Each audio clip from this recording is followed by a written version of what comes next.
Alchemist, por Stanley New. Capítulo 21. Volver a abrir los ojos le supuso un gran esfuerzo. Elena se había despertado desorientada en una estancia opresiva, envuelta en sombras, después de haber pasado un largo tiempo inconsciente. Notaba la boca seca. Al girar la cabeza vio a Ferron junto a la doncella. Le hablaba entre susurros rápidos, como si intentara explicarle algo complicado. Los párpados le pesaban y le daba vueltas la cabeza. Cuando se obligó a abrir los ojos de nuevo, encontró la mirada fija de Ferron, mientras la necrómata estaba al otro lado de la habitación. Tras superar el sobresalto inicial, comprendió que podría ponerse enferma con tan solo cruzar una mirada con él. Cerró los ojos con fuerza y se hizo un ovillo para protegerse cuando Ferron se acercó a ella. Tienes terminantemente prohibido autolesionarte o ponerte en riesgo de sufrir un aborto, ya sea espontáneo o inducido. A partir de ahora estás vigilada día y noche para evitar que tu renovada desesperación por suicidarte te lleve a buscar formas aún más creativas de morir. Pese a la aspereza de su tono, sonaba más cansado que amenazante. Elena no respondió y esperó a que se marchara. Después se encogió aún más, abrazándose el vientre. Sabía que la criatura que albergaba en su interior no era más que un cúmulo de células, pero pronto crecería y entonces ya no podría impedirlo. Tras varios días sin levantarse de la cama, Ferron regresó. No puedes pasarte 9 meses ahí lloriqueando sin hacer nada, le dijo al entrar, aunque ella ni siquiera lo miró. Tienes que comer y salir a tomar el aire. Elena lo ignoró. Te traje algo, dijo Ferron tras una pausa. Elena notó que dejaba algo pesado sobre el edredón, así que echó un vistazo rápido y descubrió un libro voluminoso a su lado. La maternidad, un estudio exhaustivo sobre la ciencia y la fisiología de la gestación. ¿Y esto?, preguntó apartando la vista. Te vas a volver loca intentando encontrar las respuestas a todas las preguntas que seguramente te estarás haciendo. Concluyó con resignación. Hizo una pausa esperando una reacción por su parte. Mañana te quiero fuera de esa cama. Y sin más, se marchó. Cuando sus pisadas dejaron de oírse, Elena tomó el libro con la intención de tirarlo al suelo, pero vaciló y acabó apretándola contra el pecho. Al día siguiente se levantó de la cama y se sentó junto a la ventana para aprovechar mejor la luz que entraba en la habitación. El libro estaba impecable.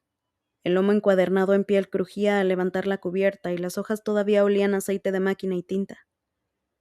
Era un libro de texto sobre medicina, no una guía pensada para explicarles a las amas de casa los detalles del embarazo de forma sencilla, sin tecnicismos ni términos médicos.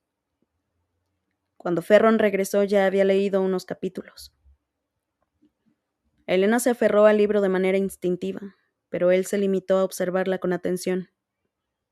¿Cuánto hace que no sales? Sí que he salido, respondió ella bajando la vista. No sabía durante cuánto tiempo retenían la información los necrómatas o si eran conscientes siquiera del paso de los días. Si le contaba una mentira, ¿tendría forma de saberlo? Fue la semana pasada. No es verdad, lleva semanas sin salir. Elena miró el libro y no se permitió pestañear hasta que el texto comenzó a desdibujarse. No quería salir, no quería ver la primavera ni oler el aroma del mundo lleno de vida. Ponte los zapatos. Cuando la vio levantarse de la cama sin soltar el libro que abrazaba contra el pecho, él suspiró irritado. No puedes llevarlo contigo, pesa más de 2 kilos. Elena lo estrechó con más fuerza. Aparte de los zapatos y los guantes, el libro era su única posesión. Ferron se masajeó las sienes como si tuviera migraña. Nadie te lo va a quitar. Estaba haciendo todo lo posible por no perder la paciencia. Hizo un gesto a su alrededor. ¿Quién se iba a molestar en robar un libro? Además, si desaparece siempre puedo comprarte otro, déjalo ahí. Lo colocó con cuidado en la mesa y mantuvo la mano apoyada sobre la cubierta hasta que empezó a buscar sus botas. El patio había renacido con la primavera. La hierba lo cubría todo y los árboles estaban salpicados de pequeños capullos carmesíes. A las enredaderas que trepaban por los muros de la casa les habían salido hojas de un intenso color verde y ya no parecían tan macabras como antes. Elena no podía negar que era precioso, pero cada detalle del paisaje parecía viciado y venenoso. Su acompañante dio un par de vueltas al patio con ella, sin decir una sola palabra antes de escoltarla de nuevo a su habitación. ¿Ferron? Se obligó a llamarlo con voz temblorosa cuando él ya se había dado la vuelta para dejarla sola. Se detuvo en el pasillo y giró despacio. Su expresión era indescifrable y su mirada precavida. ¿Ferron? Repitió apenas en un susurro. Le temblaba el mentón descontroladamente y tuvo que agarrarse a uno de los postes de la cama para mantenerse erguida. Jamás volveré a pedirte nada. Al ver que la expresión de él se volvía fría e inexpresiva, algo se rompió en su interior, pero siguió hablando. Haz conmigo lo que te plazca, pero no te pido que tengas compasión hacia mí, pero por favor no le hagas daño. No le hagas esto. Ferron permaneció inmóvil, impasible. El bebé también será tuyo. No dejes que... Se le rompió la voz. Haré lo que me pidas. Te prometo que... Pero ella no tenía nada que ofrecerle. El corazón le latía a toda velocidad y la voz se le entrecortó al quedarse sin aliento. Se arañó el pecho en un intento por tomar aire. Un destello surcó la mirada de Ferron, que entró en la habitación y cerró la puerta a su espalda antes de acercarse a ella y agarrarla por los hombros. Mientras ella luchaba por respirar, él cargó prácticamente con todo su peso. Nadie le hará daño a tu bebé, dijo, encontrando su mirada. Elena soltó un jadeo de alivio. Estaba desesperada y con eso le bastaba. Dejó caer la cabeza y el cabello le ocultó el rostro. ¿De verdad? Su voz estaba llena de desesperación. Te doy mi palabra. No le pasará nada. Ahora cálmate. Qué promesa tan vacía. Suplicar no le serviría de nada. Ferron tenía muchos motivos para mentir, para decir lo que fuera necesario con tal de hacer que obedeciera sin rechistar, para inventar palabras tranquilizadoras pero huecas con las que mantenerla tranquila y dócil. Se zafó de su agarre con una sacudida y dio un paso hacia atrás.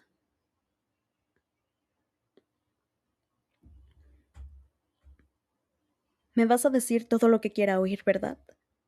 Dijo con voz temblorosa. Supongo que es lo necesario con tal de mantenerme en un entorno controlado. Se abrazó a sí misma y se deslizó al suelo. Te quiero fuera de mi vista. Solo haré ejercicio y comeré mientras no aparezcas por aquí. Al día siguiente salió al patio sola con la intención de ingerir la primera planta tóxica que encontrara. La primavera era la época idónea para ello. El jardín estaba tan crecido que seguro que encontraría alguna mata de vegadembre por ahí. Gateó entre los parterres, ignorando los calambres en las manos y los brazos, pero por mucho que buscó no logró ver ninguna planta capaz de matarla o inducirle un aborto. Incluso las flores de azafrán y las campanillas que estaba segura de haber visto habían desaparecido. Ni siquiera halló un mísero bulbo en los cúmulos de tierra suelta que habían dejado atrás al arrancarlos. Salió todos los días desesperada por encontrar algún brote que se le hubiera pasado por alto mientras los dolores de cabeza y las náuseas se volvían cada vez más frecuentes. Lo que había empezado siendo un dolor constante en la parte trasera del cráneo fue extendiéndose con toda hora que pasaba. Empeoró semana tras semana hasta que el dolor se extendió a la vista y ya ni siquiera pudo leer. Llegó un momento en que se vio obligada a mantener las pesadas cortinas de invierno echadas para que no entrara nada de luz en la habitación. Luego dejó de comer, y tras pasar 2 días sin salir de la cama, incapaz de ingerir o beber nada, Ferron volvió a visitarla. Me prometiste que comerías. Ella resopló y un pinchazo le atravesó la cabeza de lado a lado, como si alguien le hubiera clavado una barra metálica y la vista se le tiñó de rojo sangre. Un gemido de dolor se escapó de sus labios, sin ser capaz de apenas de respirar hasta que cesó. Dudo que pueda retener algo en mi estómago ahora mismo. incluso aunque la comida me resultara apetecible, dijo con voz tensa. Encontrarse mal es algo normal durante las primeras semanas de embarazo. Ya se me pasará. La probabilidad estadística apunta a que sobreviviré. Notó un cambio en el ambiente cuando Ferron se puso rígido, como si sus palabras lo hubieran pillado desprevenido. Mi madre estuvo a punto de perder la vida en el embarazo, confesó. Elena sintió que aquel comentario revelaba algo importante sobre él, pero le dolía demasiado la cabeza como para ponerse a pensar en ello. Ferron no se marchó. Seguía al lado de la cama cuando Elena cayó rendida por el sueño. Unos días más tarde regresó junto con Stroud. No creo que esté pagando ya el estrago propio de la animancia, dijo a gritos la mujer al entrar en la habitación. Lo normal es que no se manifieste hasta los últimos meses, pero claro, ella era una sanadora. A lo mejor le queda menos vitalidad de la que imaginábamos. Se detuvo junto a Elena, aunque ni siquiera la miró. Le quitó el edredón de encima y levantó su camisón para dejarle el vientre al descubierto sin molestarse en avisarle de lo que iba a hacer. Elena se estremeció y Ferron desvió la mirada. Bueno, todavía es muy pronto, pero creo. Stroud rebuscó en su bolsa y sacó una pantalla de resonancia que sostuvo con la mano izquierda mientras apoyaba la derecha sobre la parte baja de su abdomen. La resonancia de Stroud se filtró en su interior y el gas atrapado dentro del vidrio se transformó en una serie de formas nebulosas.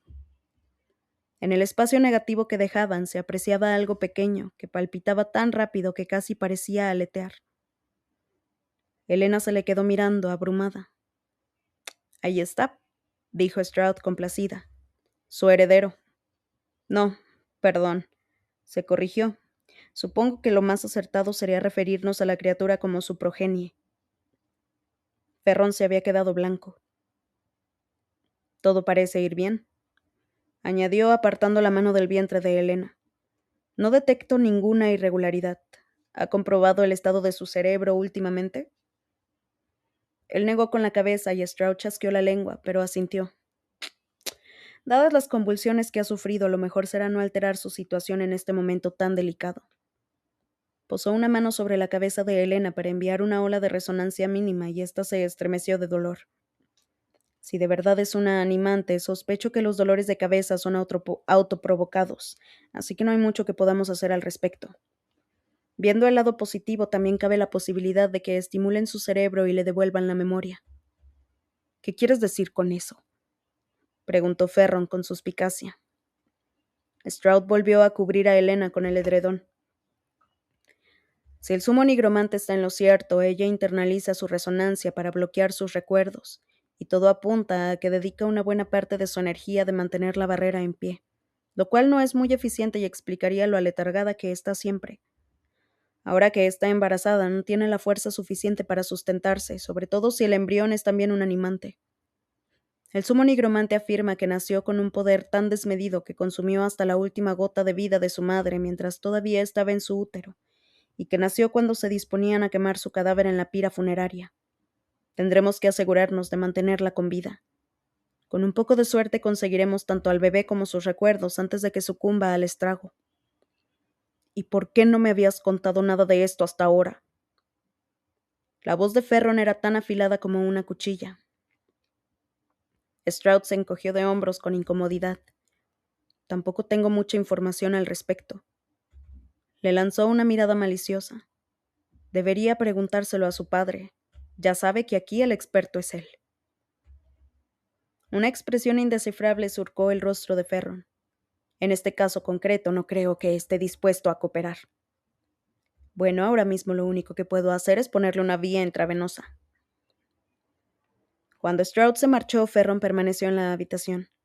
Elena cerró los ojos. Por fin lo entendía. Todos sabían que ella acabaría muriendo. Por eso su única esperanza era perder la vida antes de que el embarazo fuera viable. Pensó en el movimiento que había visto en el espacio negativo de la pantalla de resonancia y se le formó un nudo en el pecho. El corazón le latía como si llevara un rato corriendo. Notó un peso en el colchón y unos dedos fríos que le rozaron la mejilla y le apartaron el cabello de la cara para tocarle la frente. Unos días más tarde un médico fue a visitarla y le colocó una vía en el brazo izquierdo. El paso de las horas quedó sujeto al incansable goteo de la solución salina y las medicinas que le administraban a través del frasquito de cristal. Aunque las náuseas de la mañana parecieron mitigarse, los dolores de cabeza persistieron, e incluso se volvieron más intensos. Elena apenas podía moverse. Una infinidad de médicos pasaron por su habitación para hacerle todo tipo de pruebas, pero ninguno fue capaz de darle algún consejo útil. Cada vez que terminaban de examinarla y la dejaban sola, Perron se sentaba al borde de la cama y le acariciaba el cabello. A veces le tomaba la mano y movía los dedos distraídamente sobre los suyos. Después de que repitiera aquella rutina en un par de ocasiones, comprendió que se los estaba masajeando. Siempre empezaba tocándole la palma de las manos, con cuidado de no doblarle las muñecas o moverle los grilletes, y luego iba subiendo hasta alcanzar la punta de cada dedo, nudillo a nudillo. Los masajes hacían que le temblaran menos las manos, así que no opuso resistencia, pero se convenció a sí misma de que no era algo que le resultara agradable. Perdió peso, tanto que los grilletes quedaron lo bastante sueltos como para que pudiera ver dónde le perforaban la piel. La doncella que solía vigilarla empezó a mostrarse tan preocupada por ella que ni siquiera parecía una necrómata. Revoloteaba a su alrededor todo el tiempo y sin pronunciar palabra le ofrecía tisanas de menta y jengibre, tazones de caldo y tostadas. También limpiaba su cuerpo con esponjas y le peinaba el cabello en una meticulosa trenza suelta para que no se le enredara. Para ser una doncella resultaba extraño que fuera una cuidadora tan experimentada. Ferron también empezó a orbitar a su alrededor.